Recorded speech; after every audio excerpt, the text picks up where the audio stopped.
Fala, meus queridos, deixa eu deixar um recado para vocês aqui antes de começar esse episódio. Você que tem interesse em Green Card ou visto americano, a Jumpstart é a melhor solução.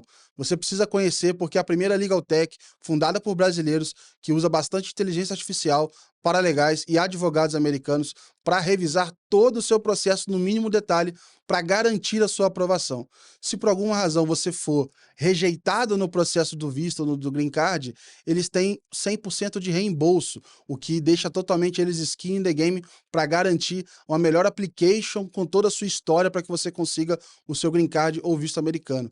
A Jumpstart é nossa parceira, o link está aqui na descrição do episódio e vocês têm que conferir porque eles são demais. Grande abraço!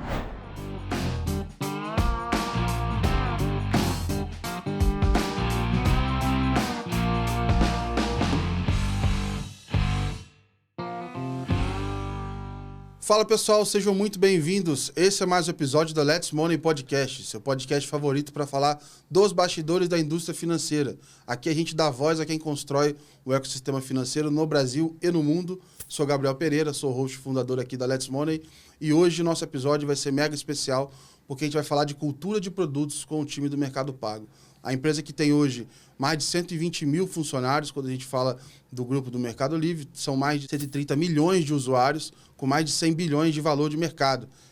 São números aí super grandes para representar o que é essa instituição, que tem um ecossistema financeiro muito forte. Então, desde o início ali, com uma wallet, com todo o funcionamento ali das primeiras funcionalidades de pagamento, hoje a gente tem o Mercado Pago como uma das principais instituições aqui, quando a gente fala de financeiras aqui no Brasil, seja ali por números, por resultados, por velocidade. Acho que tem uma série de indicadores que a gente poderia usar aqui. E vai ser legal porque a gente vai falar de cultura de produtos. Então, a gente vai abordar como é que eles olham para os clientes, como é que eles olham para a construção de produtos, um pouco do pensamento por trás na hora de criar uma nova feature. Então, fique com a gente porque esse episódio está mega especial e vocês não podem perder esse conteúdo. Para você que trabalha com produto na área financeira, vai ser demais. E eu estou aqui conversando com o Renato, ele que é Senior Manager no Mercado Pago. É um prazer te receber aqui, Renato.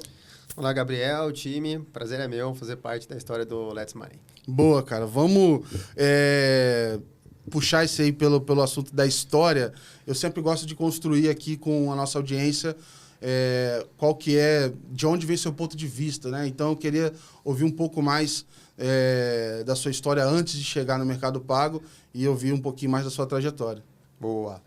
Eu comecei trabalhando como mágico em 2006, no Shopping D aqui em São Paulo. Estava passeando com uns amigos no final de semana, passamos pelo quiosque e tinha um anúncio, precisa-se de vendedor.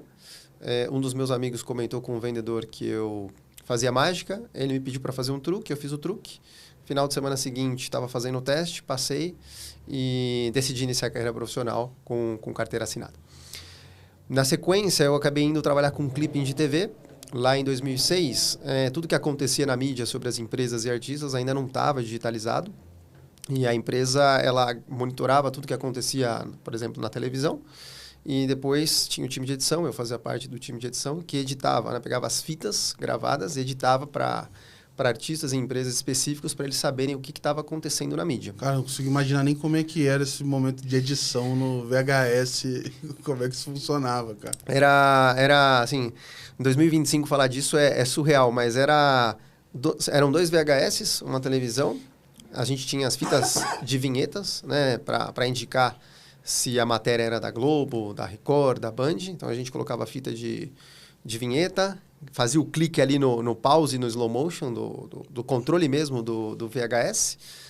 Depois pegava a fita, corria a fita no controle mesmo, localizava a matéria. Tinha um time que relatava tudo que acontecia nos jornais, por exemplo. A gente ia no minuto exato que foi relatado, que saiu a notícia. Caraca. Fazia o clique, entre aspas, e depois mandava uma fita para as assessorias de imprensa para eles poderem entender o que está sendo falado aqui dessa empresa ou desse artista. Você comentou até que isso poderia estar desatualizado, mas assim, só muda o formato, porque existem empresas hoje que só fazem monitoria de repercussão em mídia e etc.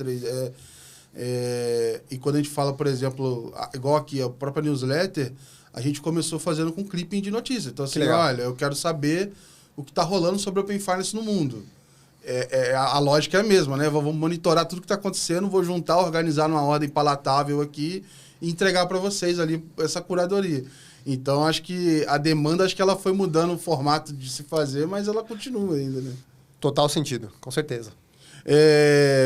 Eu queria continuar explorando porque, cara, são atividades mega diferentes. Nesse momento, você já tinha uma ideia do que você queria estudar? Então, se você, ia para um lado de business, ia para um lado, cara, de arte, o que tinha na sua cabeça? Porque eu fico pensando assim, tem um lado que pode ser, que quer ser criador, tem um lado que fala, cara, não, tá batendo na porta aqui, eu preciso trabalhar também, tem que pagar as contas. Como é que era isso? Perfeito. Eu, um pouco mais novo, né, mais adolescente, eu sou da época do HPG, Homepage Grátis, né? Então, comecei a entrar nesse mundo mais de tecnologia, criando páginas ali no HPG, no Front Page, no Dreamweaver. Fiz um curso na SOS Computadores para aprender Flash e tudo mais. E quando comecei no Shop, tinha 16, então ainda não estava na faculdade. Mas quando eu entrei nesse mundo de clipping, mais ou menos lá, um pouquinho mais para frente, de 2006, eu estava iniciando na faculdade, fazendo sistemas de informação. Legal. Sou formado em sistemas de informação pelo Mackenzie. E aí, lá em 2008, Gabriel, eu acabei recebendo a oportunidade de trabalhar no Unibanco. Então, é onde eu dou o meu início no mundo corporativo, para entrar no numerário, fazendo a faculdade, mas sem ter muita clareza do que eu ia... De onde eu ia me encaixar nesse mundo de tech. Então, sistema de informação, curso que você pode ser dev, pode trabalhar com business, com produto. Mas na época também, tecnologia estava menos avançada, né? Quando eu entrei na faculdade, ainda não tinha os smartphones, não tinha tudo que a gente tem hoje. E eu lembro que, perto de completar 2 anos lá no Unibanco, eu recebi a oportunidade de fazer um estágio na Bull, que é uma empresa francesa, para ser desenvolvedor. Então, aí eu dou início oficialmente no mercado de tech, profissionalmente falando. E mais ou menos 2 meses depois, eu sou convidado para a sala do meu gerente, que é o Antenor, está na TOTUS hoje, queria mandar um abraço para ele, que foi uma pessoa muito decisiva na minha carreira para eu entrar em produto. Ele me convidou, ele sabia que eu queria ser desenvolvedor, mas ele me disse que tinha uma oportunidade para trabalhar com requisitos, casos de uso. Na época não se chamava assim, né, produtos e tudo mais, mas muito cerca de negócios. E que se depois eu quisesse voltar para o meu estágio como desenvolvedor, eu poderia. Isso foi em 2010, a gente está em 2025 e eu nunca mais voltei para ser desenvolvedor. Então, costumo dizer que ele foi uma das pessoas chaves que, de alguma maneira, conseguiu identificar que havia algum fit e me fez o convite, topei e deu muito certo. Entre 2010 e 2018, eu passo pela Bematec, uma empresa de varejo, passo pela Rede e passo pelo PagBank. E chego no Mercado Pago lá em maio de 2019, no momento onde a empresa decidiu construir e evoluir times de produtos, design e tech no Brasil. O Brasil é um mercado super relevante para nós. Foi um momento divisor de águas também, onde a gente entendeu que se a gente quisesse realmente fazer a diferença aqui no Brasil, a gente precisaria ter pessoas aqui para ajudar a construir os produtos, as experiências, os negócios. Esse momento, você acha que foi uma mudança da própria empresa? Chegou mais gente junto? Como é que foi um pouco dessa época aí? Porque, pelo menos pensando aqui mentalmente, assim, a minha lembrança como usuário, você estava até falando nos bastidores aqui, o quanto que eu passei a comprar desde da pandemia ali, usar muito o Mercado Livre, etc. E, por consequência, também o Mercado Pago. Hoje até eu uso bastante também, mas é um pouco dessa lembrança, assim, do momento ali da pandemia para frente. Por dentro, isso foi, igual você falou, foi uma mudança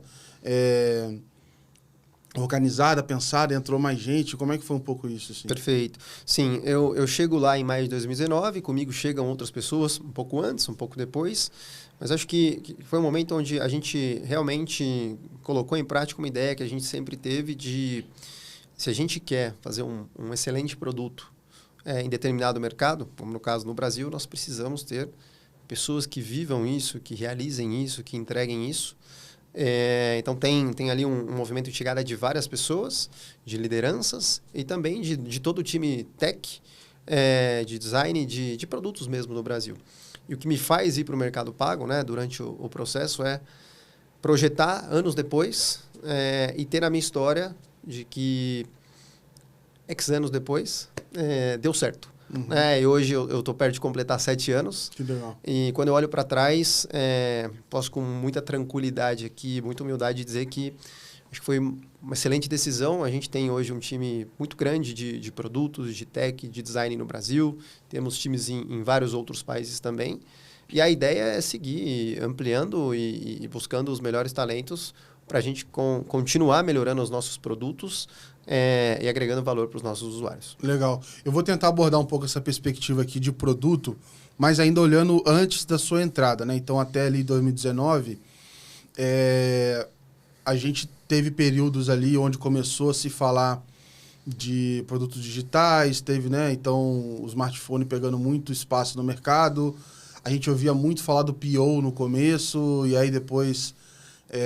que hoje eu nem sei se essa entre aspas, briga existe ainda, mas o que é o PM, o que é o PO? Em algum momento tinham crises existenciais sobre isso e tal, mas no começo falava muito sobre o PO e era um processo de digitalização. Eu queria tentar desenhar com você o que você foi vendo de práticas de produto para depois a gente tentar fazer um comparativo de quando você entrou no MELI, quando você entra no Mercado Pago, o que acontece de diferente também. Então, até 19, como é que você via essa prática de produto? O que já era do que a gente tem hoje, o que já era entendido, o que talvez não era entendido ainda como a gente entende hoje? Queria desenhar um pouquinho isso, assim. Legal. Bom, eu me considero privilegiado porque tive a oportunidade de trabalhar com alguns modelos de desenvolvimento de produtos. Na Bull, eu trabalhava numa área que criava produto/software para as BUs da empresa. Então, a gente tinha algumas BUs, como, por exemplo, telcos e bancos. E lá, certificamos a Bull como uma empresa desenvolvedora de processos CMMI e MPSBR, que são processos de desenvolvimento de software waterfall. Uhum. Então, a gente aprendeu a fazer software waterfall, a gente foi certificado, né? A gente precisou passar por entrevistas para contar quais eram os processos de desenvolvimento, como é que a gente escrevia requisito, casos de uso, casos de teste. Isso me deu uma boa base, diria, de como criar requisito, de como criar caso de uso, de como linkar essas duas coisas. E depois, a camada de casos de teste, né? Porém, ao longo do tempo, o mercado percebeu que waterfall não fazia mais sentido. Nem todo mundo tem o tempo necessário para se esperar aquilo ali. Exato, com a digitalização, com todo o tema de agilidade. Então, feedback de cliente. É isso. E o que aconteceu? Então, surge o boom da agilidade, onde eu também, né, tive a oportunidade de trabalhar. Então, depois saio da Bull, vou para a Bematec, onde a gente já começou a rodar, por exemplo, o Scrum. E você começa a ver... Digo que sou privilegiado porque vivi o waterfall, pude viver o ágil e comparar os distintos modelos e qual que é o papel de produto que fazia sentido para um modelo, o que fazia para outro. E na minha leitura pessoal, o que eu vejo é que o ágil foi super importante, mas ao mesmo tempo eu vejo que de alguma maneira a indústria começou a permitir que certas coisas, certos erros, certos bugs, certas falhas de qualidade começassem a ser mais toleráveis na hora de entregar um produto, uma feature. E vejo que toda essa base de casos de uso, de requisitos, que vem muito lá da UML, que ao longo do tempo se migrou para escrever histórias de usuário, critérios de aceite, era fundamental para quem quisesse fazer um bom trabalho em produto. Então, acho que tem alguns exemplos de que, às vezes, a gente tem uma ideia muito legal, mas na hora de transformar essa ideia, de produtizar essa ideia, ela acaba sendo não bem executada, talvez pela ausência de uma boa definição do que deveria ser o produto, de como ele deveria se comportar. E conectando com o ponto que você falou do PO, do PM, o PO vem muito lá do Scrum, né? Do manifesto do Scrum, que é o Product Owner. Depois, ao longo do tempo, surgem livros, tem o Inspired, teve todo aquele boom do Spotify, das comunidades. Eu lembro que eu assisti tantas vezes aquele vídeo do Spotify que mostrava como aquele que o cara desenhou tudo, assim, como é que funciona, etc. E eu lembro que em alguns momentos tinham até críticas, tipo, foi um ciclo, assim, uma fase de vamos seguir isso, essa é a Bíblia, temos que seguir, não importa. E em um determinado momento, não, isso aqui eu acho que a gente pode pegar princípios, podemos adaptar, vai ter situações que talvez não faça tanto sentido. Eventualmente, quando eu vejo hoje, e a gente pode entrar nisso, você tem um aspecto regulatório muito forte, às vezes o regulatório faz sentido ser mais waterfall do que para cá, porque o Banco Central não quer saber de R rápido, né? É uma outra história, então tem um pouco disso. Né? Totalmente, e o que aconteceu, e eu vivi isso, fui parte disso, errei e aprendi com isso, é que não dá para a gente copiar e colar modelos, manifestos, né? Como você falou, dá para a gente pegar princípios. E tem todo esse boom também do surgimento das escolas, mais literaturas, o que foi muito bom, na minha opinião, para o mercado de produtos. Começou-se a falar mais do que era fazer produto, e até hoje tem inúmeras abordagens, né? Sobre o PO, o PM, o GPM, Product Ops. E na minha leitura, né? Quando eu chego no Meli, eu acho que eu consigo encontrar um match ideal do que eu acreditava depois de ter passado, né, pelo Waterfall, pelo Ágil, pela essa ideia das comunidades, pela ideia também de pegar lá os princípios do Inspire e tentar replicar. No que eu acredito, que se você me permitir, agora eu gostaria de listar aqui, se eu pudesse resumir o que eu acredito como papel de produtos e do que praticamos muito no Meli também, acho que a primeira skill é accountability. O que é accountability? É você realmente prestar contas pelo produto que você cuida, pelas métricas, pelo resultado. Então, já operei em modelos onde você faz uma parte e depois tem uma outra determinada pessoa do time que faz outra parte. Em alguns casos, tem uma terceira pessoa que faz uma outra parte. Todos são, entre aspas, de produto. Mas, no final, o desafio que eu vejo desse modelo é que, se der muito certo, qual dos três foi realmente a pessoa de produtos responsável para aquilo dar certo, né? E, da mesma forma, se der muito errado, quem dessas três pessoas vai explicar? Eu já deixei de fechar negócio por conta disso, assim. Depois a gente até chegou num outro termo ali, mas na negociação, uma empresa queria que a gente fizesse um trabalho junto com um fornecedor. E aí eu falava assim, tá, mas eu preciso separar o que a gente vai fazer, mesmo sem conhecê-los e tudo mais, porque, igual você falou, se der muito certo, eu preciso que você entenda de onde veio o resultado, e se der errado também, eu preciso que você consiga separar o que funcionou ou não, porque senão você fica numa situação ruim ali, e principalmente no nosso caso aqui, que eram empresas diferentes, assim. Exato. E se eu pudesse escrever um segundo bullet point aí do papel de produto, né? Independente do nome, é a capacidade de ser resolutivo. O que eu quero dizer com isso? Está muito conectado à accountability, que é você encarregou uma pessoa do seu time de ser accountable desse produto. Isso passa por essa pessoa conseguir resolver os problemas ponto a ponto. Então, essa pessoa firma um compromisso com você de que ela vai resolver, de que ela vai entregar, e no dia que você combinou, no dia da entrega, ela, poxa, mas eu deleguei isso, ou eu estava dependendo de que tal área, ou que tech, ou que design, ou que negócios. Não. A capacidade de ser resolutivo passa por você ser accountable e, ao mesmo tempo, garantir que todos os times, stakeholders e pessoas involucradas cumpram a sua parte. E, no final, você fala, tá aqui, tá resolvido. Então, não sei se já aconteceu com você, mas quando você liderava, de você contar com que uma pessoa do seu time fosse resolver um problema e no dia, né, ela te manda um print da conversa de, olha, eu estou esperando. Não. Estou esperando. Você precisa ser resolutivo. Porque o que acontece? Senão você vai pegar um print, olha, eu estou esperando o fulano que está esperando o fulano. Aí depois... É o clássico assim, você já ligou lá? Não liguei, eu mandei a mensagem. Não, liga, dá um jeito, cara. É isso. E acho que tem uma terceira parte que é você conseguir formular bons problemas. Eu acredito que às vezes priorizações são mal feitas, problemas não são bem resolvidos, como eu falei, às vezes concepções de produto, que a ideia é fenomenal, mas que na prática não se executa da maneira correta, porque talvez falte a capacidade de conseguir formular bem problemas. O que eu quero dizer com isso? O que me preocupa? Qual que é o problema que eu preciso resolver? Qual que é o mais importante? Qual que é o mais importante? Quais são todas as opções? E qual que é a melhor opção? E como é que eu visibilizo essas opções? Qual é a minha recomendação para os meus stakeholders para ajudá-los a tomar a melhor decisão? Temos um desafio, porque a gente vive numa era muito acelerada, acho que agora com o IA ainda mais acelerada, então é natural que a gente esteja tomando decisões rápidas o tempo todo, a gente precisa fazer isso, mas eu acho que tem uma etapa importante de como é que a gente formula os problemas para que depois a gente tenha um ganho e realmente resolva o problema. Então, por exemplo, o usuário. Lá no Mercado Pago, escutamos muitos usuários, é um dos nossos princípios, né?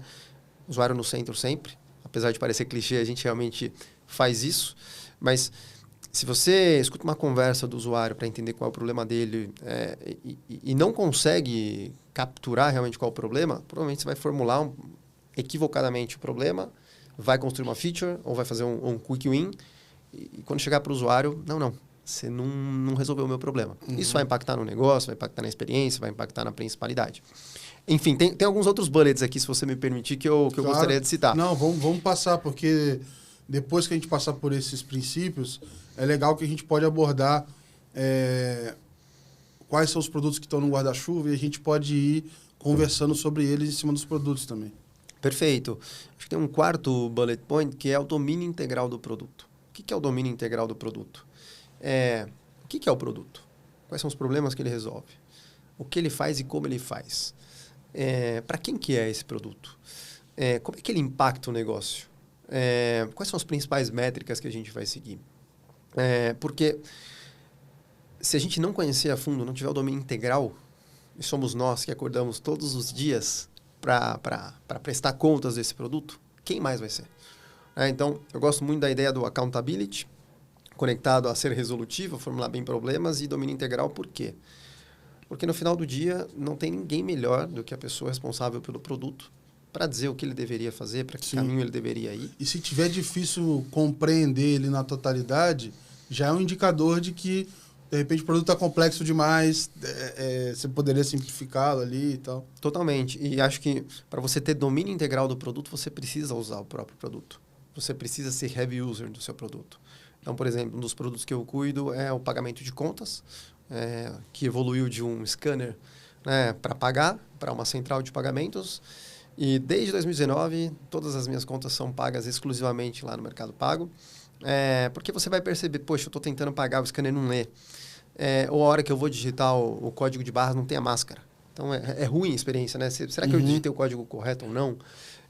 Mas você precisa usar de verdade, porque é usando que você realmente percebe pontos cegos, você sai do conceitual, da matriz, da feature, essa tem, essa não tem, das forças e fraquezas, para algo muito mais real. Né? E aí, quando você vai para os casos de usuários que se contactam, por exemplo, com a gente, você consegue identificar inúmeros casos de uso que, apesar de você ter feito lá apesar do produto suportar pagamento com scanner, com código de barras, com QR e tudo mais, existem N tipos de contas, existem N cenários. Às vezes o usuário quer pagar contas separadas, às vezes quer pagar contas juntas.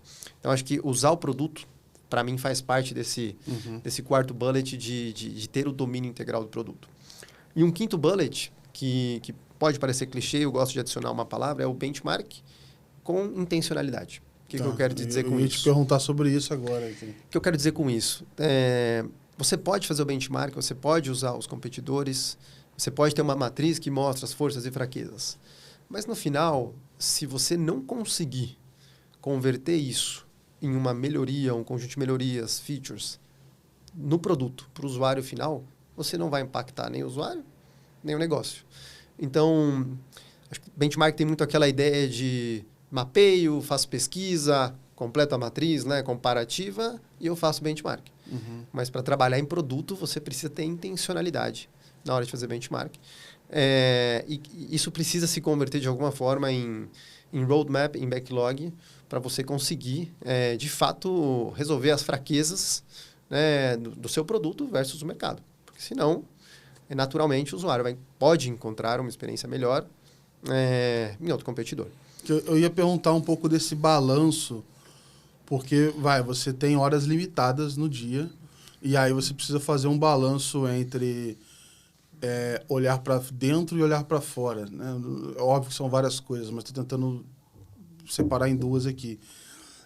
Em algum momento, o olhar para dentro está ali em ouvir o cliente, em testar, em usar, etc. olhar para fora pode funcionar, pode em algum momento ser distração, pode estar se comparando com experiências que a de vocês já está melhor e aí pode não gerar nenhum insight novo. Queria entender um pouco mais de como é que você faz esse balanço e fala assim, olha, não, esse produto aqui está muito maduro, talvez o melhor uso do tempo aqui seja falar com mais usuários do que eu olhar para a concorrência. Ou faz sentido olhar para fora e às vezes olhar até para fora do Brasil, porque aí talvez vai vir um insight totalmente diferente. Como é que é um pouco desse balanço de onde investir esse tempo? Perfeito. Te diria que a única certeza que eu tenho é que não existe uma fórmula mágica. E varia muito de contexto para contexto e de maturidade de produto para produto. Mas, em geral, como princípios, temos sempre o usuário no centro. Então, algo que não abrimos mão no Mercado Pago diariamente, estar olhando para casos de usuário que se contactam com a gente, não conseguem pagar, não conseguem recarregar, não conseguem transferir, não conseguem usar Open Finance. Então, sempre encontramos tempo para resolver problemas do usuário. Em geral, trabalhamos por quarters no Mercado Pago. Temos ali a priorização de milestones estratégicos, quarter a quarter, mas em paralelo ao planejamento e execução do próximo quarter, estamos executando aquilo que a gente planejou para fazer no quarter atual, olhando casos de CX e resolvendo em paralelo. Então, não tem um trade-off na hora de falar de problemas dos usuários. Sobre novas features, sobre features estratégicas, também temos os momentos recorrentes para olhar para isso. Como a maioria das empresas, também olhamos, né, para o mercado. Mas, de novo, o que costuma drivar o que a gente deveria fazer, a nossa priorização, quais problemas resolver, é sempre aquilo que vem direto dos nossos usuários. Aquilo que pode gerar mais valor para os nossos usuários, conectado também às tendências aí de mercado, de tecnologia, um balanço disso. Sempre olhar para o usuário, garantir que o produto atual, que está produtivo, funcione da melhor forma possível, garantir que a gente está trabalhando nos milestones estratégicos priorizados para o quarter atual e, ao mesmo tempo, de olho no mercado, nas tendências, planejando já o que vem a seguir. Eu acho que uma característica muito particular também do Mercado Pago, do Meli, é que somos construtivamente inconformados. Estamos sempre nos perguntando, isso é o melhor que a gente pode fazer? Esse conjunto de milestones estratégicos realmente é estratégico? Já estamos no momento para executar essa ideia? Já temos a tecnologia suficiente? O mercado já está preparado para isso? Então, sim. E em alguns momentos a gente olha e fala, acho que não é o caminho. Acho que não é o momento de fazer isso agora, a gente deveria fazer outra coisa. Eu não vou nem usar a palavra ouvir. Eu queria entender assim, quais são as formas que vocês usam para entender as demandas do usuário, né? Porque pode ser ouvindo, pode ser número, pode ser vários canais, etc. Queria entender um pouco quais são esses formatos que vocês estão ali ativamente ali tentando entender o que eles estão querendo ou estão tentando fazer, eventualmente não estão conseguindo, assim. Perfeito. Temos os canais mais comuns, né, que são os canais de Customer Experience. Recentemente lançamos o nosso assistente financeiro com inteligência artificial, onde a gente pode observar ainda mais diariamente os usuários se contatando, tentando operar, né, as funcionalidades pelo próprio assistente financeiro. Mandando um bom dia. Também. E vendo na prática a realidade do usuário, né? Porque para a gente que constrói os produtos, que está próximo da tecnologia, do negócio, que sabe por que estamos fazendo o que estamos fazendo, é um contexto. Para o usuário que tem, às vezes, pouco dinheiro, precisa chegar no final do mês com as contas pagas, esquecer de pagar uma conta, tem um custo altíssimo para ele, uma realidade completamente diferente. Então, temos os canais onde os usuários podem se contatar, temos agora o nosso assistente financeiro, onde a gente espera que os usuários consigam resolver cada vez mais todos os desafios financeiros que eles tenham. Temos também aí todo o pacote de métricas, temos funnels para todos os nossos produtos, onde apesar do usuário não falar, né, com a voz ou escrever, a gente consegue observar quem entra para pagar, quem não consegue pagar, quais são as empresas que os usuários estão tentando pagar. como que cada produto está performando e, obviamente, também, sendo uma empresa guiada por tecnologia, temos todas as métricas de resiliência e performance para que todos os nossos serviços estejam disponíveis 24/7. Será que a gente consegue desenhar aqui com quase que um roadmap, ou pelo menos alguns pontos-chave aí de lançamentos ou features, pegando essa entrada de 19 para frente, né? Desde essa... do scanner de pagamento até virar essa central de contas, tentar desenhar um pouquinho dessa evolução? Com certeza. A central de pagamentos, ela começa antes do Renato chegar no Mercado Pago. Quando eu chego, a gente já tem um produto para você pagar contas, que era um scanner para pagar tanto no Brasil, quanto no México, quanto na Argentina. E ele é super estratégico também, porque é um movimento de criar outras ferramentas para que o usuário se mantenha ali no que era uma wallet inicial, que, sei lá, ele usou para fazer uma compra e de repente não estava mais acessando, né? Sem dúvida. É uma forma de entrar no dia a dia desse usuário, né? Sem dúvida, é uma forma de você gerar recorrência, de você gerar retenção e de você gerar principalidade. Quando eu chego, esse foi um dos meus primeiros desafios, e ao longo desses quase 7 anos à frente da central de pagamentos, entre tentativas e erros, o que fizemos, né? A primeira coisa era garantir que a gente tivesse uma boa oferta de empresas que os usuários podem pagar. Né? Porque ainda que a gente tivesse um grande produto, se você entra, pode pagar uma conta e não pode pagar as demais, a gente não vai conseguir te atender. E também focamos em expandir os meios de pagamento para os usuários terem condições de pagar usando o Mercado Pago. O que eu quero dizer com isso? No começo, você podia pagar a conta com saldo em conta do Mercado Pago. E ao longo do tempo, a gente começou a permitir que você pagasse conta com cartão de crédito, com cartão de débito, com crédito, né? Nós temos nossos produtos de créditos.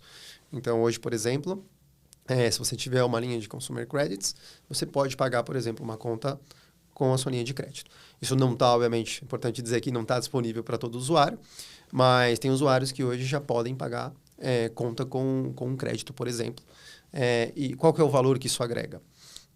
Se você for numa lotérica ou num lugar físico, talvez você não tenha a opção de usar alternativas de meio de pagamento. Então, isso foi algo que a gente viu como muito importante e que poderia também ajudar a trazer mais usuários para começar a usar a nossa central de pagamentos. Uhum. Ao longo do tempo, a gente começa a colocar a opção de você agendar pagamentos para a data futura, que é uma feature muito clássica também que os bancos fizeram lá atrás, onde se você tem uma conta que vence daqui a 30 dias, melhor você pagar daqui a 30 dias. E com a evolução da conta do Mercado Pago, hoje, por exemplo, seu dinheiro pode ficar rendendo. Você programa seu pagamento, inclusive você já pode fazer isso. Hoje eu deixo o meu na caixinha lá, rendendo lá também, cara. Perfeito. Então, essa é a ideia, né? A gente evolui, como você falou, pagamento de contas é um pilar muito importante para nós. Consideramos que é algo que gera valor para o usuário. Mas, ao longo do tempo, a gente agregou ofertas de meios de pagamento, colocou a opção de você programar e foi construindo toda a parte de lembretes para você saber que, por exemplo, amanhã você tem uma conta para pagar. Criamos o débito automático, subimos aí ao Pix automático. E o que a gente percebeu? Poxa, temos várias coisas, mas o mundo evoluiu e agora a gente tem um negócio que chama Pix. E esse negócio que chama Pix tem várias modalidades. Pix agendado, Pix automático. Então, nos perguntamos, o que fazemos para eliminar toda a complexidade desse mundo para o usuário? Porque o usuário, para você, Pix pode ser pagar e transferir, para mim pode ser só pagar. O contexto pode variar, eu preciso mandar um dinheiro para um amigo, então é um Pix. Eu preciso pagar um professor particular. É um Pix, mas como é um professor particular que me prestou um serviço, não foi empréstimo de dinheiro, eu vou fazer um pagamento, não é simplesmente uma transferência. E a gente parou a bola e decidiu começar a abstrair todos esses rails de pagamentos que para o usuário final não fazem a mínima diferença. E demos o passo seguinte de deixar a nossa central de pagamentos omnicanal. Então, o usuário que hoje entra para pagar, se ele quiser escanear um QR Code, ele pode escanear. Se ele quiser escanear um barcode, ele pode escanear. Se ele quiser colocar uma chave Pix, ele consegue. Um Pix Copy Cola, ele consegue. Ele não precisa se preocupar qual o canal que ele vai usar, segundo o tipo de código de barras ou de parâmetro que ele vai usar para pagar. Isso assim, eu gosto muito porque parece que vocês têm uma vocação para fazer o simples. E aí, por que eu estou falando isso? E aí, deixando claro o que é o simples. É porque é muito objetivo e fácil de usar. E às vezes o pessoal confunde o simples com alguma conotação negativa. Mas, cara, eu vejo muito valor nessa objetividade ali, porque é isso, tem instituição que parece que é bobeira, mas você... eu preciso clicar em pagar ou transferir. Eu só quero ler esse QR Code aqui. Aí você tem que ir por um caminho A, por um caminho B. Você tem que começar a aprender sobre o aplicativo. E como usuário, eu não quero aprender, eu quero usar, na verdade. Né? Quanto menos eu precisar pensar sobre isso, melhor seria, pelo menos do meu ponto de vista aqui como usuário. E eu acho que nessa complexidade toda, vocês vão navegando super bem, como você falou, para abstrair para o usuário, porque, cara, com os números que vocês têm de usuários, tá todo mundo usando ali praticamente a mesma experiência, né? Então precisa funcionar para todo mundo, né? Com certeza. E seguindo nessa linha de abstrair complexidade, o que fizemos na sequência? A gente percebeu que nós nos relacionamos com empresas e com pessoas. Ainda que as datas de vencimento sejam fundamentais e prioritárias para você não perder o dia do pagamento, para você estar em dia com seus compromissos, no final, o que importa é a relação sua com as empresas e com as pessoas. Então, a gente deu um próximo passo e passou a organizar toda a parte de central de pagamentos por marcas e pessoas. Então, por exemplo, se hoje você entrar lá e começar a pagar a Enel, você vai conseguir ver a lista do que você tem para pagar de forma geral, mas se você entrar dentro da Enel, você vai conseguir ver especificamente tudo que vem para pagar da Enel, tudo que você já pagou. Então, a gente também começou a resolver esse problema de centralizar todos os comprovantes de marcas e pessoas dentro, né, das marcas e pessoas. E a gente lançou recentemente um gráfico que te mostra dessa marca ou dessa pessoa, mês a mês, para você ter ideia de quanto do seu dinheiro está indo para isso. Então, um outro exemplo muito comum é IPTU. Se você começar a pagar, inclusive está chegando aí a época do IPTU, você consegue ver lá a prefeitura e dentro da prefeitura você consegue ver todos os IPTUs que você pagou. E fazendo isso, o que a gente fez? Se o usuário entra e escaneia um QR, se ele entra e escaneia um barcode, se ele cadastra um Pix automático, não importa. Ele vai para a prefeitura. Ele vai para a prefeitura, tá lá, a gente abstraiu toda essa camada de rails que a gente tem aqui no Brasil. E faz muito sentido porque, por exemplo, tem vários pagamentos hoje que ele não se importa muito por onde vem, né? Se é pelo boleto, se é pelo Pix, se é o que é. Ele coloca ali, o usuário escolhe o que é mais fácil para ele e faz. Né? Exatamente. Um princípio muito forte na hora da gente criar os produtos é o que e como fazemos para que a experiência do usuário, como você falou, seja a mais simples possível e que e como a gente não transfere toda a complexidade do sistema financeiro, da regulação para o nosso usuário final. Porque no final do dia o usuário precisa se preocupar com o que ele tem para pagar, como ele precisa pagar, garantindo, né, também na nossa visão que ele tenha o melhor ele tem o melhor ecossistema para fazer o dinheiro dele render, cumprir com os compromissos e ter claridade de para onde está indo o dinheiro dele. Uhum. Nessa jornada, o que já te apareceu aí que talvez fosse contraintuitivo assim, para você? Seja um feedback de cliente ou um resultado que você esperava que fosse vir de um jeito e veio de outro? Teve alguma coisa assim que você falou assim, cara... estou realmente construindo um produto para outras pessoas e não para mim. Eu acho que é uma sensação, um momento meio eureka, assim, sabe? Sim, tivemos, antes de chegar na versão atual da central de pagamentos, que é essa organizada por marcas, abstraindo toda a complexidade de Rails, testamos e aprendemos com uma teoria de que se a gente inicialmente desse para o usuário a opção dele cadastrar todas as contas, primeiro, logo que ele entrasse na central de pagamentos, todo o ciclo de pagamentos posterior dele seria melhor. Então, o que eu quero te dizer? Como funcionava a versão anterior à atual? Você entrava, você tinha uma feature de cadastre suas contas, né? Então, você utopicamente, cadastraria todas as suas contas, elas começariam a chegar e pronto, você faria um setup inicial e já está. O que a gente aprendeu? As pessoas confundiam o que era cadastrar e o que era pagar. E não é tão mágico assim a ideia. Nem todo mundo é organizado. Na verdade, acredito que a maioria das pessoas não são tão organizadas, até porque uma conta chega pelo boleto, uma vem por PI, claro. Então, aprendemos muito com isso. E até um cenário que muita gente esquece de pagar, às vezes, né? Nem por não ter o dinheiro, mas porque chegou num lugar ali que elas simplesmente esqueceram. Exato. Até escrevi um artigo, tem 2 minutinhos, se vocês quiserem, a gente pode deixar no link. Legal. Sobre a evolução do assistente, onde tem as telas, desde 2019, o scanner. Que maneiro. Como é que era 2020, 2021, 22, 23, 24, assim vai. Acho que, se não me engano, só em um ano a gente não teve uma mudança assim, estrutural, mas a gente começou a perceber que as pessoas entravam, na parte de cima você tinha os compromissos para acionar, para pagar, e na parte de baixo, os loginhos das empresas para você tocar e gestionar o cadastro dessas empresas. O que a gente aprendeu, as pessoas começavam a se confundir. Onde eu clico para pagar? Então, elas estavam muito preocupadas em pagar. Então, se você olhar para a experiência atual, quais foram os learnings, o nosso grande objetivo é garantir, primeiramente, que você entre e pague. Que pagar funcione sempre. Uhum. Depois, tem essa capa de gestão que eu mencionei, que você entra dentro da marca, você consegue ver todos os seus comprovantes, se você precisar resgatar, de repente teve algum problema na hora enfim, você precisa do comprovante para mostrar que você pagou. E a camada de gestão financeira, que a gente começou a agregar.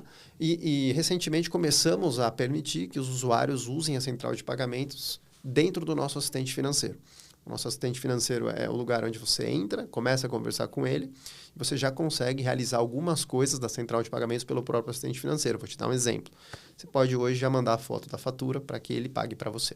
Uhum. A ideia é seguir evoluindo para que tudo que você consegue fazer hoje na central de pagamentos via interface, você consiga fazer pelo assistente financeiro. Hoje, onde esse assistente está disponível? Ele está disponível no aplicativo. Se você entra lá, tem uma opção no menu lateral, onde você clica e vai estar lá bem escritinho assim, assistente financeiro. Você pode clicar e começar a conversar com ele. Você pode fazer uma série de coisas. A ideia é seguir evoluindo para que o usuário se sinta o mais acolhido possível. Legal. Curioso pelo que você falou, eu estou pensando aqui, faz muito sentido que eu me lembro realmente de pagar as contas todos os meses e depois que eu pago, aí que eu vou pensar em organizar a casa para o próximo mês, o que eu quero, como é que está o orçamento, etc. Mas é esse o processo, assim. Primeiro eu pagar. Existe um certo... acho que é até meio estranho falar isso em voz alta, mas existe um certo prazer em pagar a conta. Tá no check.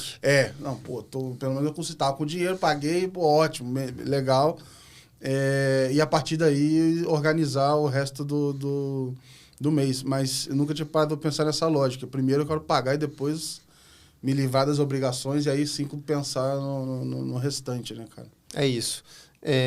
E pelas dúvidas, né? Como eu mencionava, essa expressão de ser construtivamente inconformados, falta muito para fazer. Né? Então, apesar de estarmos aí há mais de 7 anos olhando para esse produto e termos resolvido vários problemas, a certeza que a gente tem quando a gente olha para os nossos usuários, para as métricas, é que tem muita complexidade ainda para conseguir só pagar e para conseguir gestionar também. Então, estaremos aí evoluindo constantemente a central de pagamentos. Eu queria entrar um pouco no delivery, queria entender um pouco mais como é que é o próprio desenvolvimento ali das soluções, o quanto a gente estava falando do mix aqui de, cara, em alguns momentos waterfall, ágil, é um modelo do meio do caminho, e entender também até o delivery regulatório versus as features estratégicas, enfim, entender um pouco como é que vocês se organizam para fazer isso. Assim. Perfeito. Tudo que seja algo que impede o usuário de fazer uma operação financeira, pagar, transferir,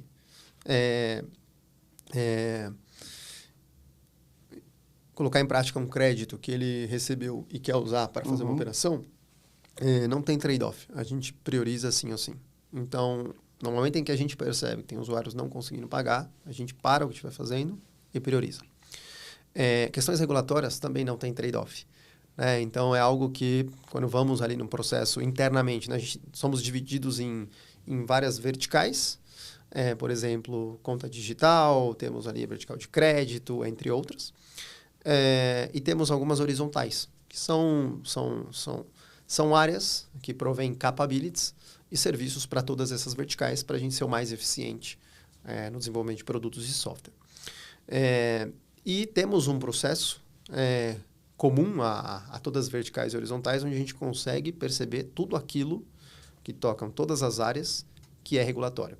E sentamos para conversar e priorizar. Porque dentro do regulatório você também tem o mais prioritário, o menos prioritário.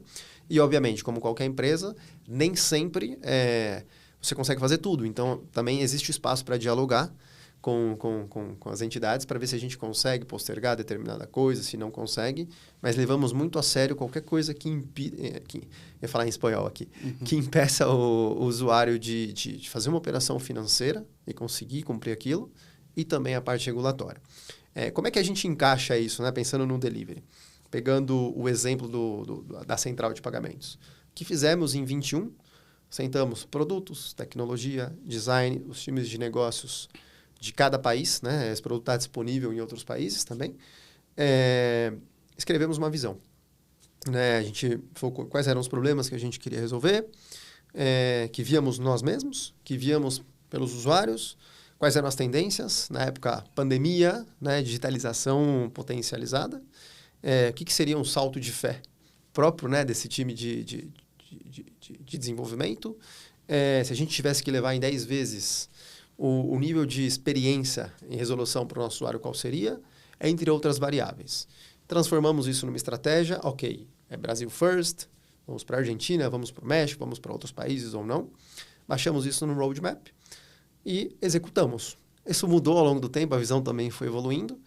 E em paralelo a isso, Gabriel, a gente foi quarter a quarter, revisitando e priorizando, sempre, de novo, garantindo os principais milestones do próximo quarter, assegurando que a gente estivesse olhando para a CX, garantindo que todo mundo que entra para pagar consiga pagar, e, ao mesmo tempo, olhando para a questão regulatória também. No caso de pagamento de contas, como é um produto muito mais antigo, por exemplo, versus Open Finance, é um produto que tem certa regulação, mas é um produto um pouco mais neutro. Agora, no caso de Open Finance, por exemplo, teve todo aquele boom inicial, onde, acho que você acompanhou isso também, foi um dos pioneiros, onde o foco, né, por exemplo, do mercado pago, das instituições, era entender a regulação, ser parte de co-construir isso junto com o Banco Central. E aí tem uma esteira, não é que diferente, mas você fica... você tem certo controle sobre aquele standard que é baixado pela regulação. Então, às vezes anda um pouco mais rápido, às vezes anda um pouco mais lento. Te diria que é um contexto onde você tem que ser bastante resiliente, porque ele passa. Então, por exemplo, Open Finance foi um tema que eu assumi no início do ano. Costumo dizer que eu sou muito privilegiado de chegar no Open Finance nesse momento, e que antes de mim passaram centenas de pessoas no mercado pago que construíram toda a fundação, toda a base, para que a gente, esse ano, pudesse começar a produtizar acima de toda a regulação. Então, no parte de pagamentos, a JSR está com você, transferências inteligentes, tudo isso também entra nesse guarda-chuva. Né? Fica comigo e, obviamente, transferências inteligentes também tem uma parte com o Money-in, que não está diretamente hoje comigo. Tá. Então, a gente... Open Finance, Pix, a gente costuma dizer que são temas transversais. Né? Às vezes, eles têm um owner central, mas também tem partes aí do Open Finance, do Pix, que ele acaba, anyway, tocando as áreas de transferências, de crédito e tudo mais. Tudo bem que, assim, você tá, às vezes, olhando de dentro, você não vai ter a mesma clareza que num dia que você, sei lá, sair, por exemplo. Mas o que você vê como único no jeito de vocês olharem para produto? A gente já falou aqui a gente passou pelos bullets, falou da forma de olhar, do accountability e tudo mais. Mas eu queria tentar entender o seguinte, cara, sei lá, aqui a gente não tem PO, é PM, a gente faz desse jeito, o nosso designer, ele costuma ir além do que é o normal no mercado. Queria tentar entender o que faz de vocês únicos na forma de construir produtos? Assim? Perfeito. Conectando com o que a gente falou há alguns minutos, então, tem toda essa história do waterfall, da agilidade, das comunidades, do replicar princípios do Inspired, por exemplo. Isso Renato prévio ao Mercado Pago. E quando eu chego no Mercado Pago, o que eu falava do match ideal? Porque no Mercado Pago a gente não olha muito para nomes. Né?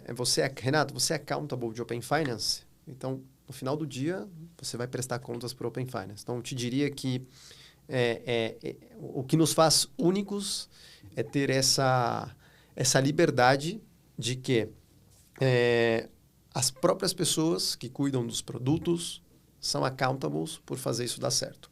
O como a gente vai fazer isso, a gente confia que as pessoas que contratamos, né, nos talentos, resolvam. Então, por exemplo, a gente tem, como eu falei, verticais, horizontais, mas cada vertical e horizontal tem muita liberdade para operar num modelo que faça mais sentido para aquele contexto, sempre, obviamente, usando o melhor da tecnologia, o melhor do que está disponível, mas garantindo que as coisas aconteçam. Então, a gente costuma dizer que produtos tem que ser muito claro com o que tem que ser o produto, mas também tem que participar de como tem que ser. Uhum.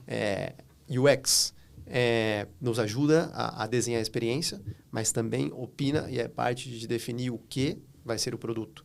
Tecnologia, apesar de ter toda a parte de coding e tudo mais, tem que também fazer produto, tem que também fazer UX. Então, a gente tem esse mix, essa tríada, que poderia dizer até que é um quarteto, porque também temos os times de negócio muito próximos. Então, eu te diria que o que nos faz único é o mix desse conjunto de disciplinas, sem um bullet point escrito e definido, né? Uma caixinha ali, você tem que começar aqui para aqui. Não, isso não existe no Mercado Pago e acho que é o que nos torna mais especial.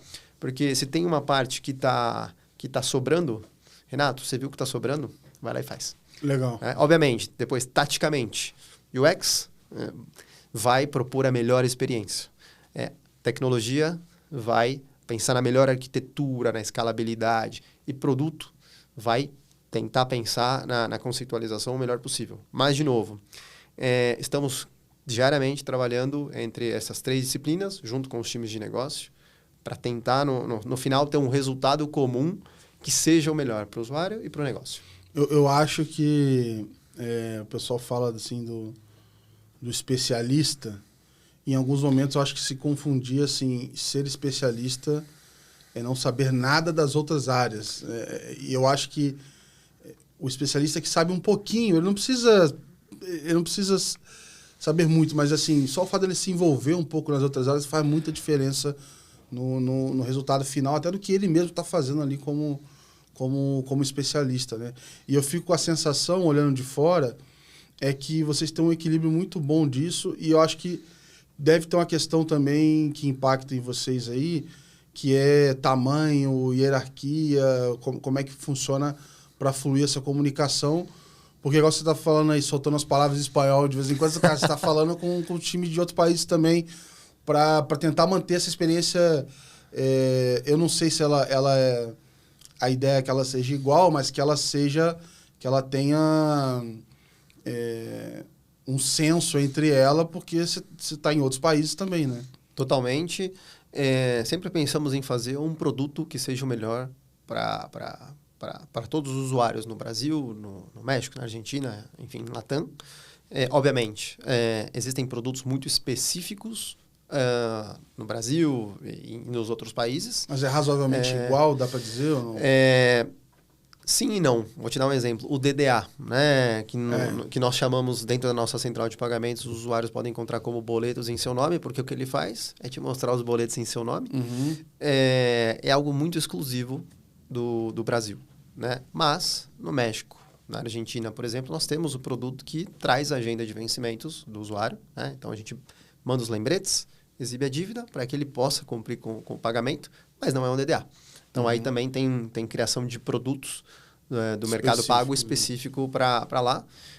Mas a ideia é que a gente sempre faça algo que seja escalável, resiliente e agregue valor para todos os países. Porque, no final, o usuário do Brasil, do México, da Argentina, do Chile e de outros países, ele precisa pagar uma conta. Uhum. O que muda, às vezes, são os rails, são as regulações, mas o que a gente busca como princípio é que os usuários não precisem se preocupar com isso, um pouco também conectando com a ideia de o que e como fazemos para abstrair toda a complexidade que não precisa chegar para o usuário. O usuário deveria entrar na nossa conta e conseguir fazer o que ele precisar,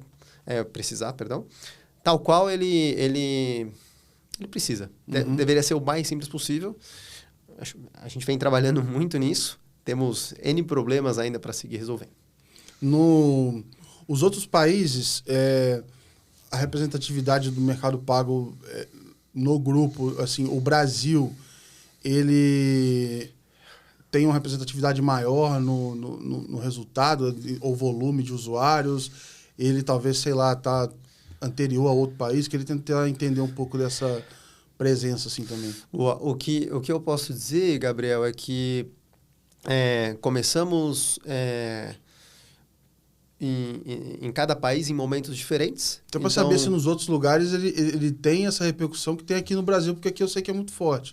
Sim. Começamos em vários países em distintos momentos. Então, lá na Argentina, por exemplo, acho que é ainda mais forte do que é hoje, por exemplo, aqui no Brasil, né, a presença do mercado pago. Mas te diria que, como princípio, nós queremos, como visão, nós queremos ter o melhor produto, a melhor conta, o melhor marketplace, o melhor envios da América Latina. Somos muito ambiciosos, somos muito humildes também, muito cuidadosos. Como eu falei, somos construtivamente inconformados em estar sempre se perguntando se o que a gente está fazendo é o melhor ou não, para que a gente consiga entregar o melhor que a gente puder em todos os países. Então, tentando resumir, não acho que a gente tem uma maior participação ou uma maior preferência, algo nesse estilo por país. Não. Todos os dias a gente acorda olhando para o usuário do Brasil, do México, da Argentina, entre outros países que a gente tem os nossos produtos, pensando em entregar o melhor para aquele país, para aquele contexto. Grandes desafios. Legal. A gente falou aqui, a gente já teve no produto, né, essa era de PM versus PO, a gente já teve toda vez que o Martin Kenga publica um livro, né, o pessoal se debruça ali. Teve a era de falar de jobs to be done, de frameworks, já teve. Eu queria entender um pouco o que está na cabeça dos produtores hoje. É um medo de ser substituído pela IA, que não, a IA agora faz as histórias do usuário, a IA está fazendo isso, está fazendo assado. E eu fico com a sensação de que está todo mundo com medo de perder o trabalho, porque é o PM que tem medo que algumas coisas sejam substituídas, o Dev também, e no final tá todo mundo com esse receio, mas ao mesmo tempo eu vejo que é uma ferramenta que é para dar superpoderes para essa mesma squad, para esse grupo de pessoas. Queria entender se esse é um dos tópicos, mas assim, o que você vê hoje como pautas mais relevantes dentro do mundo de produto, assim, para a gente entrar um pouquinho nelas aqui. Boa. Vamos lá. Alguns meses eu publiquei um artigo curtinho também sobre accountability dentro do desenvolvimento de produto. Trago um pouco dessa história, né, do waterfall, do boom de agilidade, das comunidades, enfim, que a gente já abordou aqui.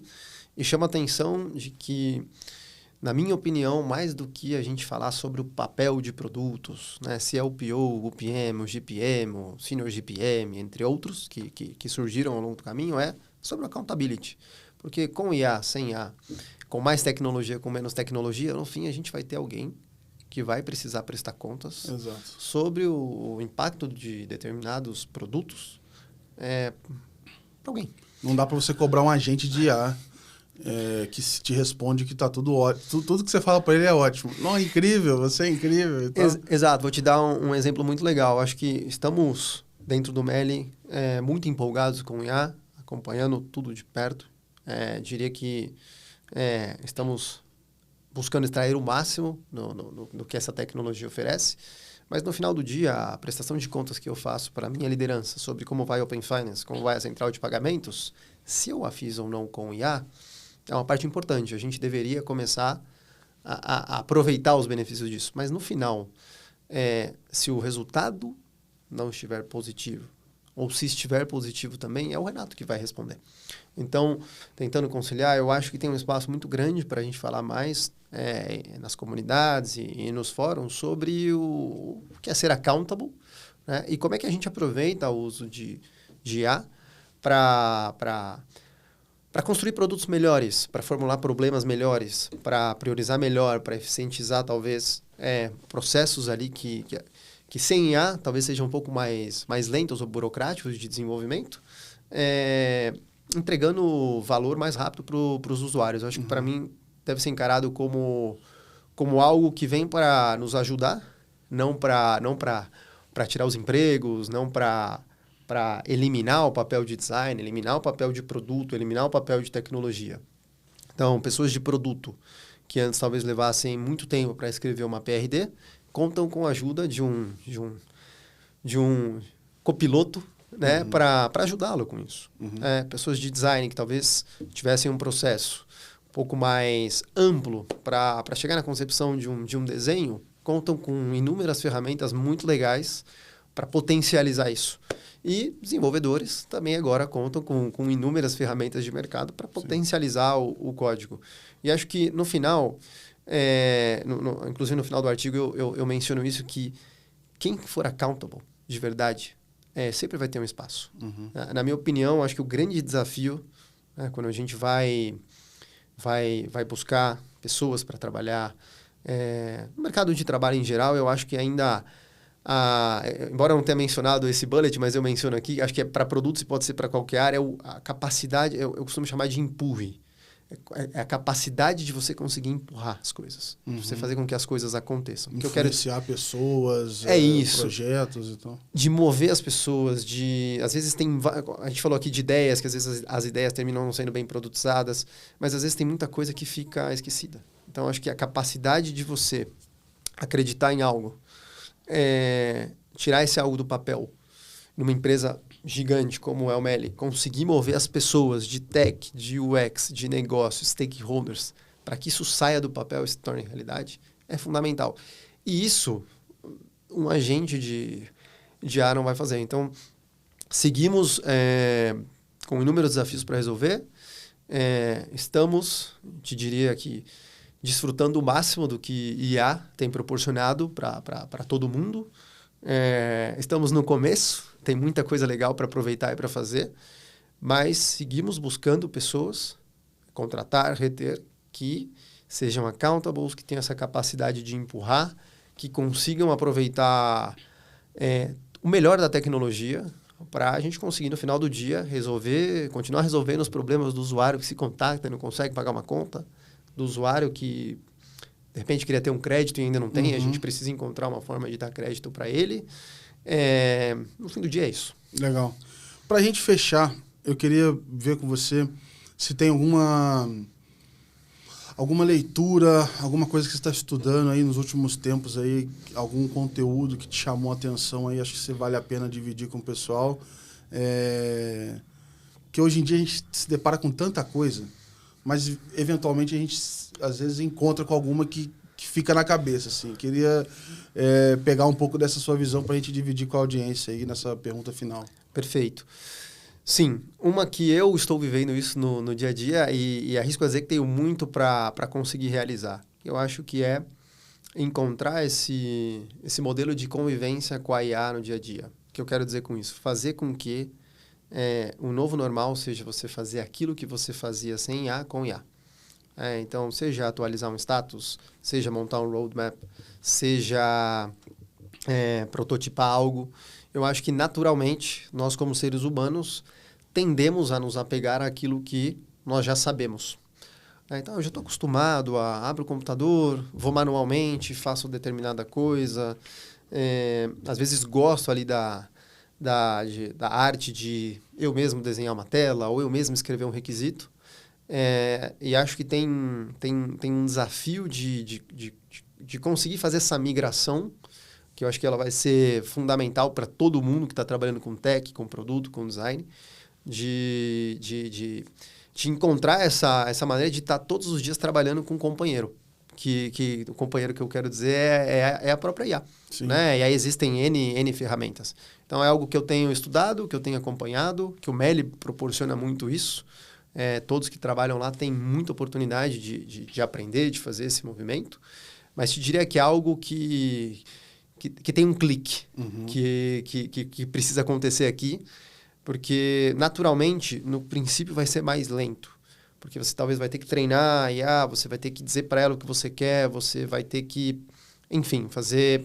Você vai ter que... Como eu vi um companheiro de time que faz parte da nossa equipe, falando algo muito legal, vou aqui fazer a analogia com o que ele fez, que é uma das nossas referências em IA no mercado pago, de que é como entra um funcionário novo na sua equipe, e você precisa treinar. No começo você tem um investimento muito grande ali, né, de qual é a cultura da empresa, como que é o produto, entre outras coisas. Mas uma vez que ele aprende, ele vai sozinho. Legal. Né? Então essa analogia não é minha, é do Fed, que é um companheiro de time, acho que um dos maiores evangelizadores de IA no Meli. Eu ouvi ele falando isso. E para mim é isso. Então acho que se eu pudesse te dizer, o Renato está olhando muito para isso, tem muita coisa ainda para aprender, o clique está acontecendo.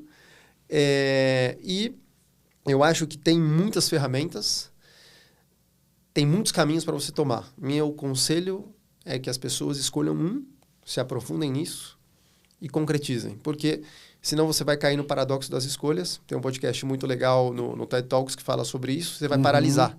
Poxa, o que eu uso? É GPT, eu uso o cursor. Todo dia saiu um que matou o outro. Todo dia alguém matou o outro, acabou. Toda hora tem um lançamento. É isso, tem aquela, talvez, sensação do impostor de que, nossa, tá tudo saindo, eu não tô acompanhando nada. A boa notícia, para quem ainda não entrou nesse novo way of working, é que só está começando. Eu acho que está um pouco mais avançado do que alguns anos. E que todo dia sai algo novo, todo dia evolui. Então, tá em tempo. Né? Acho que se tiver alguém que estiver escutando aqui o podcast, se você acha que você está desatualizado, que você está atrás, você tem um gap que você não vai conseguir, desconstruiria isso e vou escolher um. Faz uma pesquisa, entende? E escolhe um caminho e vai. Porque isso, a primeira ação te gera a próxima ação, você vai ganhando conhecimento, você vai ganhando confiança e aí vai. Eu vi um texto que a pessoa falou assim, toda vez que eu me sinto mal por alguma razão, eu penso que eu tenho, 95 anos de idade e ganhei oportunidade de voltar onde eu estou agora com o recurso que eu tenho, com o tempo, com a idade e a saúde que eu tenho hoje. E isso dá uma visão totalmente diferente sobre algumas situações, né? Muita questão de perspectiva. E essa é muito clara, assim, olha, quando você olha para a linha do tempo de onde a IA está indo, etc., a gente está muito no começo, então não tem como você estar atrasado. Tem como você ficar... tem como você não participar. Exato. Agora, atrasado, acho que é um conceito que nem faz tanto sentido para o mundo que a gente está indo, assim. Totalmente. E acho que quanto à questão de vou perder meu emprego, vai sumir produtos, vai sumir design, vai sumir tech, a opinião pessoal do Renato é que não. Sempre teremos espaço, na minha opinião, no mercado de trabalho para as pessoas que sabem usar a tecnologia, seja IA, seja outros tipos, como uma ferramenta para potencializar a criatividade, para potencializar a resolução de problemas. Eu falei, né? Como é que a gente formula bem problemas? A IA pode ajudar a gente a formular. Mas, no fim, eu acho que sempre vai precisar ter uma pessoa operando para tomar a decisão final. Legal. Eu queria te agradecer, Renato, pelo tempo aí, cara. Foi um baita papo. Acho que tem muita coisa ainda para explorar aí sobre produtos e como é que vocês fazem. Acho que é um baita case para quem está no mercado. Então, te agradecer aí pela oportunidade de dividir isso aí com toda a nossa audiência. Eu que agradeço você, Gabriel, o pessoal aqui do time. Um prazer fazer parte da história do Let's Money. E seguimos juntos. Boa. Pessoal da nossa audiência, vocês já sabem o recado. Follow the Money. Entre no nosso portal, letsmoney.com.br, pegue a matéria deste episódio e de todos os outros que a gente faz com muito carinho para que vocês se mantenham sempre atualizados. Eu sei que às vezes a gente publica 3, 5 episódios numa semana, não dá para assistir tudo, mas com a matéria você consegue saber quais ali vão te interessar mais. Então o objetivo é que você tenha algum dos episódios faça sentido para você. A gente sabe que é muito conteúdo, mas a ideia é tentar trazer sempre o melhor de quem está construindo o ecossistema financeiro no Brasil e no mundo aí para nossa audiência. A gente deixa o nosso portal, letsmoney.com.br, lá você pode assinar nossa newsletter também e se manter bem informado. A gente agradece a audiência mais uma vez e se vê no próximo episódio. Valeu, tchau, tchau.